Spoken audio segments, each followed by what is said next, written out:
আজকে আমার স্বামী আমার আপন খালাতো বোনকে দ্বিতীয় বিবাহ করতেছে। বিয়েটা আমার সম্মতিতেই হচ্ছে।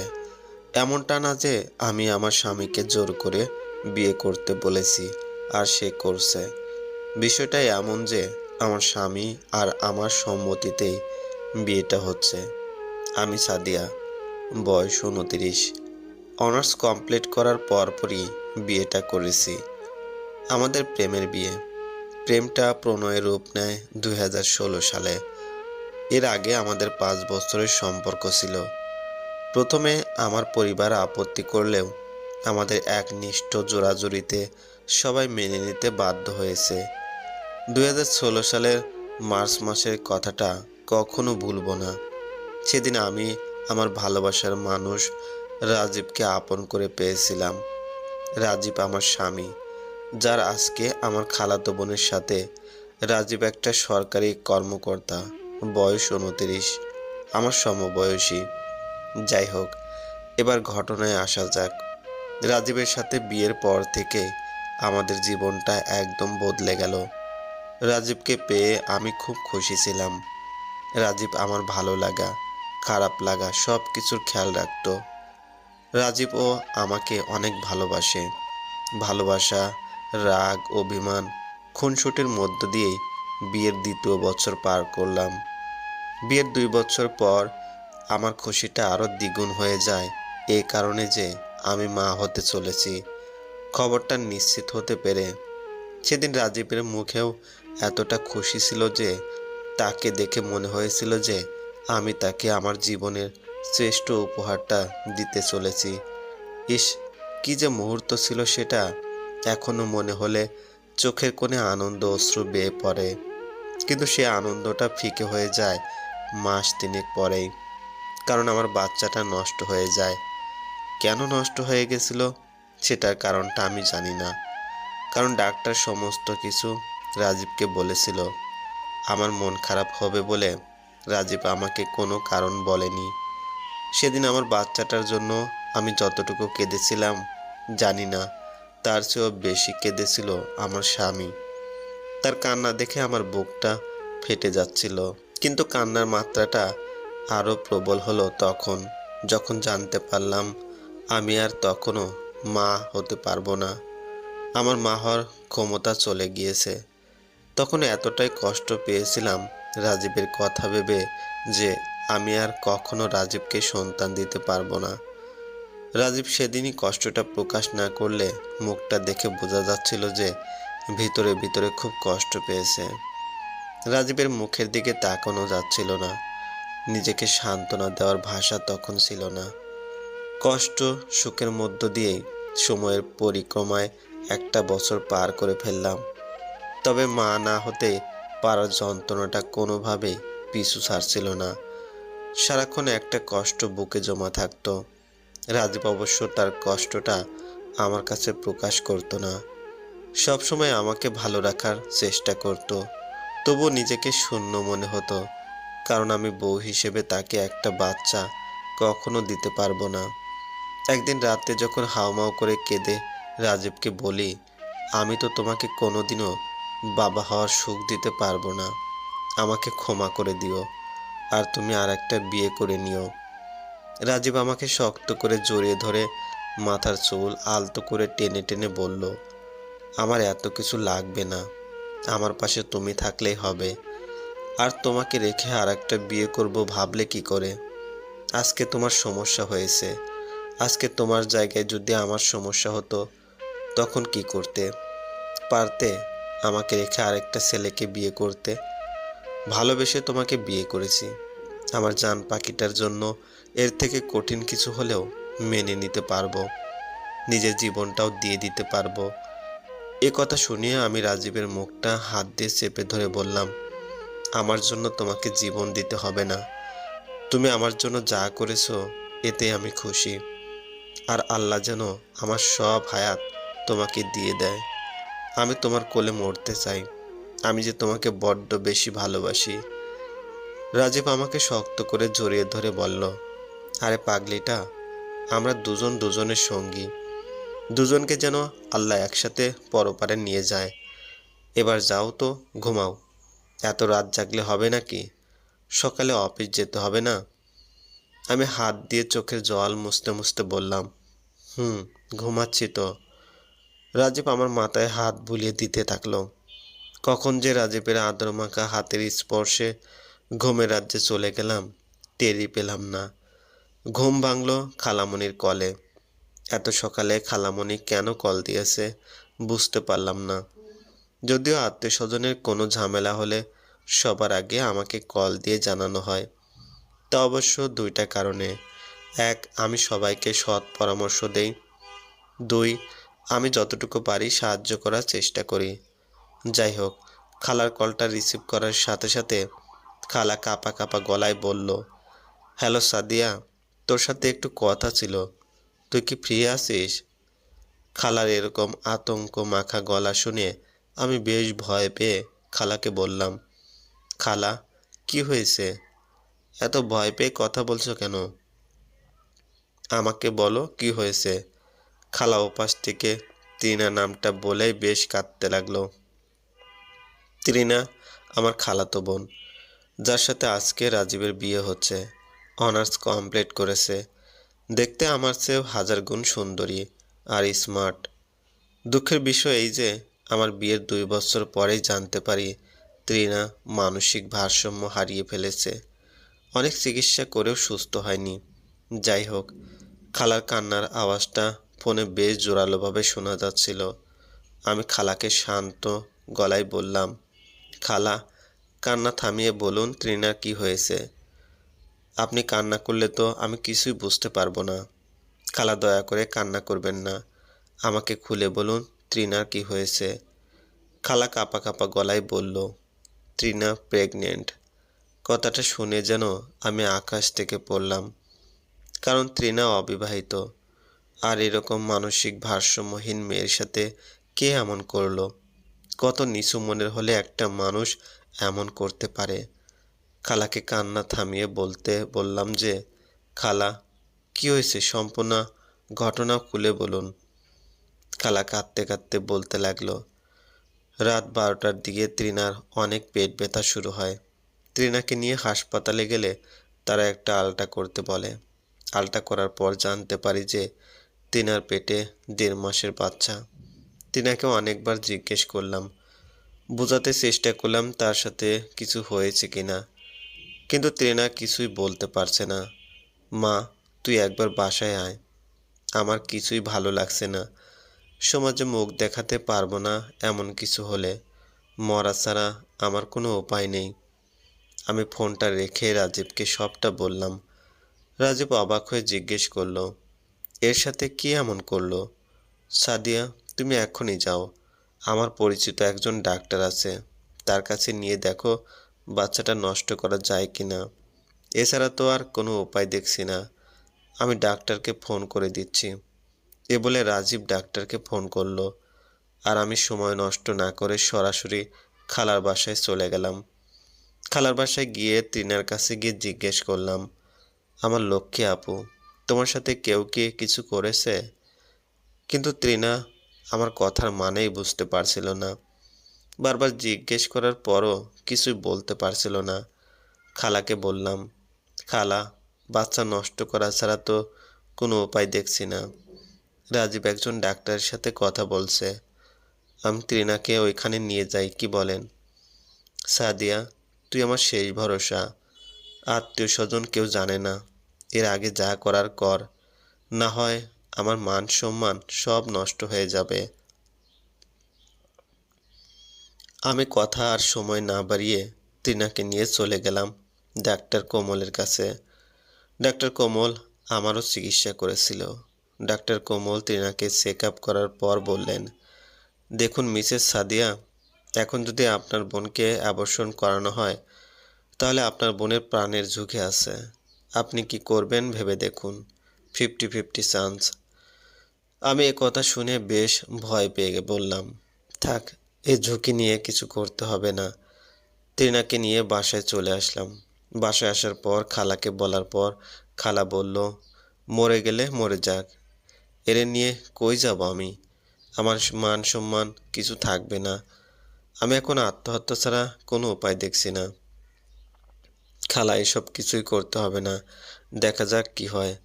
আপনি স্থির রাখুন নিজেকে, কালকে এসে দেখি কিছু করতে পারি না। খালাকে কোনোরকম সান্ত্বনা দিয়ে খালার বাসা থেকে নিজের বাসায় চলে আসলাম। ব্যাপারটা নিয়ে ভাবতে লাগলাম কি করা যায়। রাজীব বাসায় আসার পর রাজীবকে ঘটনা বললাম।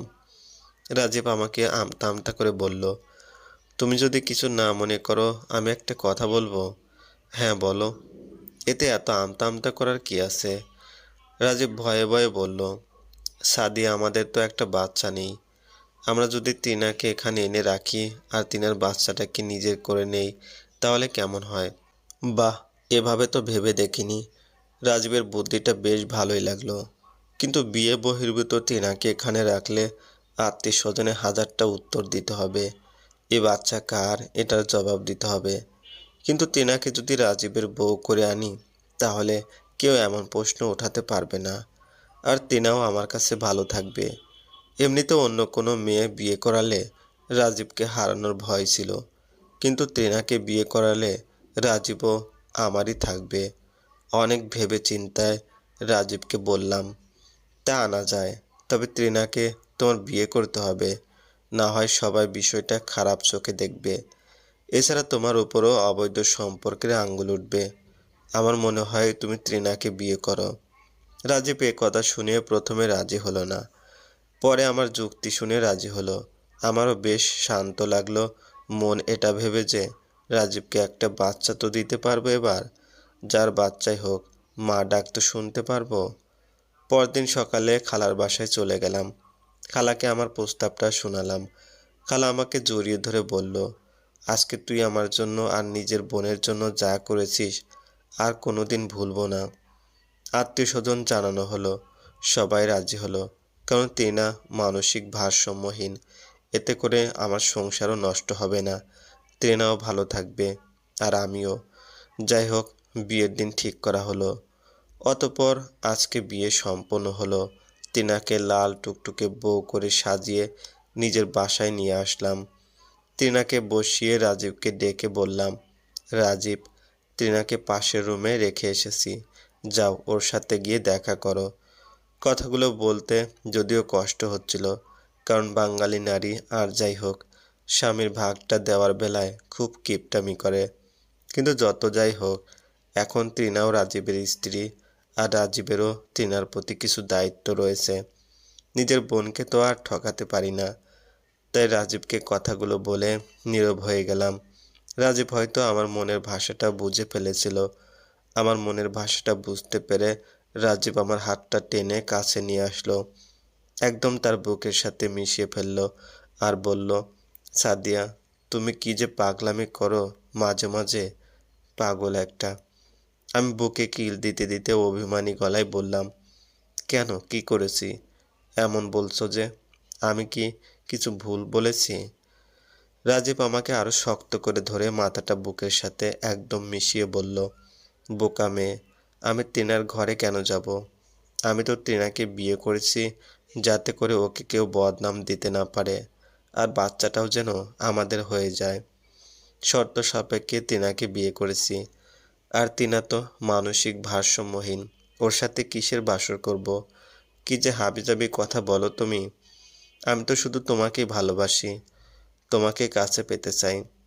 আমার কাছে তুমি ছাড়া বাকি সব কিছুই না। বোকার মতো কি যে বলে পাগলিটা। আমার মনটা বেশ শান্ত হয়ে গেল। নিমিষেই যেন ভুলে গেলাম ত্রিনা আমার সতীন, কারণ আমার রাজীব আমাকে ভুলেনি। আমার রাজীব আমাকেই ভালোবাসে আর বাসবে। আর রাজীবকে কেউ কেড়ে নিতে পারবে না। রাজীবের আলতো স্পর্শে আমার নিঃশ্বাসের শব্দ প্রখর হতে লাগলো। জোরে জোরে নিঃশ্বাস নিতে লাগলাম। হঠাৎ টিনার চেঁচামেচি। আমি রাজীবকে সরিয়ে টিনার রুমের দিকে ছুটে গেলাম। গিয়ে দেখলাম টিনা সব ঘর অগোছালো করে রেখেছে। আমাকে দেখে টিনা বলল, কিরে আপু, সবাই বলল আমার বর হয়েছে। আমার বর কোথায়? আমার বরকে এনে দাও। আমার বরকে কোথায় নিয়ে রেখেছো? আমি আমার বরের সাথে ঘুমাবো। আমার বরকে না এনে দিলে সব ভেঙে ফেলবো। আমার বরকে এনে দাও। এই বলে আরও চেঁচামেচি করতে লাগলো। আমার পরপরই রাজীব টিনার ঘরে ঢুকলো। রাজীবকে দেখে টিনা দৌড়ে এসে ঝাপটে ধরল আর বলল, কি গো বরমশাই, এতক্ষণ কোথায় ছিলে? তোমার জন্য কত অপেক্ষা করছিলাম। পচা আপুটা আমাকে তোমার কাছে নিয়ে যাচ্ছিল না। পচা আপুটাকে বলতো চলে যেতে, আমি তোমার সাথে ঘুমাবো। রাজীব টিনার হাতটা ধরে বলল, এই যে আমি চলে এসেছি। আমি তো তোমার জন্য একটা সারপ্রাইজ গিফট আনতে গিয়েছিলাম।